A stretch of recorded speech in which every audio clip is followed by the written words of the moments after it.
আসসালামু আলাইকুম। আমি ডক্টর রাহাত বিন কাশেম কর্মরত আছি কনসালটেন্ট সার্জারি হিসেবে কুর্মিটোলা জেনারেল হাসপাতালে। আজকে আমরা কথা বলবো পিত্তথলির বিভিন্ন সমস্যা, রোগ, উপসর্গ এবং এর প্রতিকার নিয়ে। পিত্তথলিতে বিভিন্ন ধরনের সমস্যা আমাদের হয়ে থাকে। এর মধ্যে প্রথম সমস্যা যেটা হয় সেটা হচ্ছে পিত্তথলির প্রদাহ বা ইনফেকশন এবং পিত্তথলিতে পাথর। এই পিত্তথলির পাথর নিয়ে প্রতিনিয়ত বিভিন্ন ধরনের উপসর্গ সহ রোগীরা আমাদের কাছে এসে থাকেন। প্রথম এবং প্রধান উপসর্গ যেটা থাকে সেটা হচ্ছে পেটে ব্যথা। সাধারণত পেটের উপরের দিকে ডান দিকে ব্যথা হয়, তার সাথে রোগীর বমি বমি ভাব থাকে, হালকা জ্বর থাকে এবং অনেক সময় বমি হয়ে থাকে। কখনো কখনো এই ব্যথা মৃদু থেকে তীব্রতর হতে পারে। এসব ক্ষেত্রে যখন এই পিত্তথলির প্রদাহ বা পিত্তনালীর প্রদাহ বা পিত্তথলিতে পাথর থাকে বা দীর্ঘদিন ধরে যারা একটু মোটা রোগী বা যারা মহিলা 40 পার হয়ে যায় বা যাদের বিভিন্ন হরমোনজনিত সমস্যা থাকে, তারা সাধারণত এরকম রোগে ভুগে থাকেন।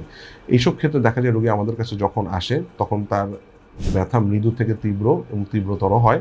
যখন পিত্তথলির পাথর বা প্রদাহ রোগ ধরা পড়ে তখন আমরা প্রথমে যদি রোগী খুব তাড়াতাড়ি আমাদের কাছে আসে তাহলে আমরা অপারেশনের মাধ্যমে রোগীর চিকিৎসা সেবা প্রদান করে থাকি। কিন্তু যদি সাধারণত 2 থেকে 3 দিন পার হয়ে যায় তাহলে প্রথমে আমরা বিভিন্ন ওষুধের মাধ্যমে রোগীর ব্যথা কমিয়ে তার 6 সপ্তাহ পর অপারেশন করে থাকি।